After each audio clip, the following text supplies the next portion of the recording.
हरतालिका पूजन, भगवान शिव की आराधना किसने करी थी? माता पार्वती। और पार्वती जी ने किससे पूछी थी? पार्वती जी को किसने बताया था कि तुम ये पूजन करना, तुम ये स्मरण करना? हस्त नक्षत्र आए तब आप शंकर भगवान के शिवलिंग का निर्माण करना, पूजन करना, अर्चना करना, ये किसने बताया? किससे पूछा गया? कौन बताएगा इसे? तो कहा जब माता पार्वती का उमा रूप में दर्शन हुआ, जब माता पार्वती उमा बनकर प्रकट हुई, तब भगवान महेश के पास में बैठकर पार्वती जी ने एक प्रश्न किया था।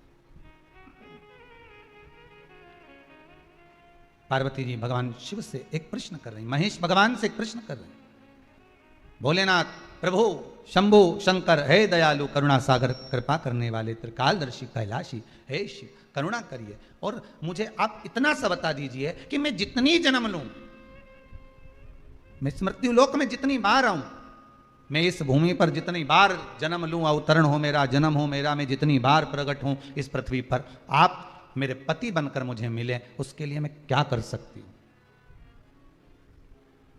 मैं क्या करूं?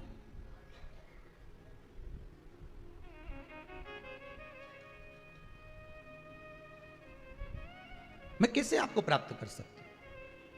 अब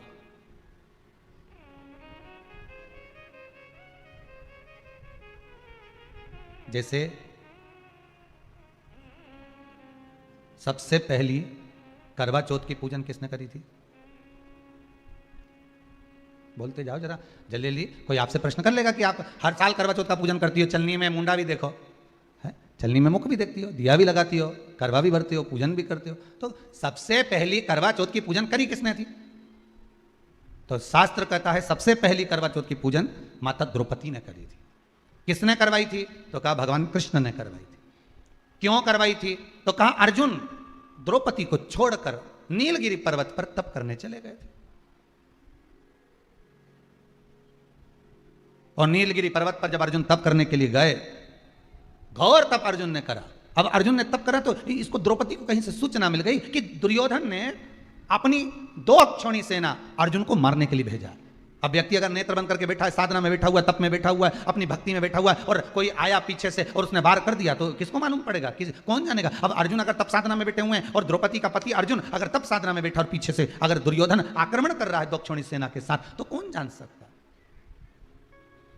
तब भगवान कृष्ण दौड़ कर गए द्रौपदी के पास में। द्रौपदी द्रौपदी द्रौपदी ने ठाकुर जी के चरण पकड़ लिए, तुरंत हाथ जोड़कर बोली प्रभु क्या बात है, आप बताओ क्या हो गया? भगवान बोलने लगे द्रौपदी तुझे कुछ मालूम है? द्रौपदी बोली नहीं प्रभु, क्या हो गया बताइए आप मुझे, तुझे मालूम नहीं? दुर्योधन ने 2 अक्षौणी सेना अर्जुन को मारने के लिए नीलगिरी पर्वत पर भेजी। नीलगिरी पर्वत पर, हाँ, तो वहां तो अर्जुन तप करने गए हैं, साधना करने के लिए गए हैं, वहां तो अर्जुन भगवान की भक्ति को धारण करने के लिए गए। तो द्रौपदी ने कहा अर्जुन अगर भगवान की भक्ति को धारण करने के लिए गए हैं और दुर्योधन ने अगर सेना भेज भी दी है, तो क्या मेरे पति की रक्षा वो परमात्मा नहीं करेगा जिसका वो स्मरण कर रहा है, जिसका वो पूजन कर रहा है, जिसकी वो भक्ति को धारण कर रहा है? भगवान मन में सोचे वो गया तप कर रहा है, उसी चक्कर में तो मैं तेरे पास आया, भगवान ही आया है ना तोड़ के, दूसरा कोई तो नहीं आया ना। मार्ग दिखाने वाला कौन होता है? परमात्मा। मार्ग बताने वाला कौन होता है? परमात्मा होता है। एक बार तुलसीदास जी एक पद लिख दिए है, सिया राममय सब जग जानी, करो प्रणाम जोर जुग पानी। जब तुलसीदास जी ने पद लिखा कि हर एक में राम समाया है, चप्पे चप्पे में डाली पशु पक्षी सब में भगवान राम समाये हैं, तो तुलसीदास जी लिखकर जा रहे थे, इतने में एक बच्चा दौड़ कर आया और आकर कहा अरे काका उधर मत जाना, तुम लाल कलर की धोती पहने हो, उधर जाओगे सामने से एक बेल आ रहा है, एक बहुत बड़ा नंदी आ रहा है, वो तुम्हें पछाड़ देगा, मार देगा।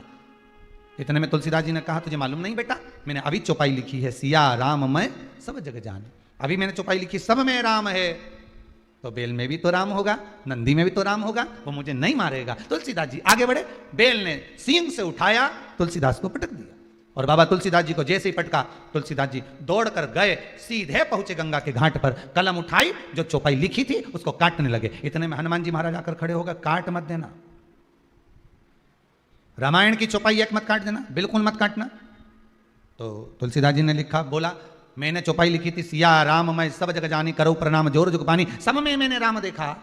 तो फिर बेल ने मुझे क्यों मारा?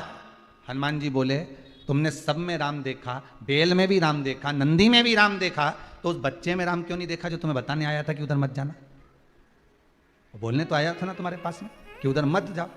भगवान अपना असली रूप रखकर कभी तुम्हारे सामने नहीं आता। अगर भगवान असली रूप रखकर आ जाए, चार हाथ लगाकर, सुदर्शन चक्र लेकर, त्रिशूल लेकर भगवान तुम्हारे पास में आ जाए और आकर तुरंत तुम्हारे सामने खड़ा हो जाए, तो तुम तो सोचोगे कहीं नाटक वाला आ गया, 10 रुपए निकाल के पर्स में से लाओगी और तुरंत दे दोगी, ए बाबा लो 10 रुपए लो, चलो यहाँ से बढ़ो। तो भगवान कभी ऐसा रूप रखकर, असली स्वरूप में तो भगवान आता ही नहीं है। भगवान तो आपका कोई अपना बनकर, कोई रिश्तेदार बनकर, जब तुम्हारा कोई काम अटका हुआ है और वो काम तुम्हारा तुरंत हो गया, किसी के माध्यम से हो गया, तो उसको धन्यवाद देना परमात्मा को कि तू रूप रखकर आ गया, तूने स्वरूप बदल लिया, आज कार्य को सफल कर।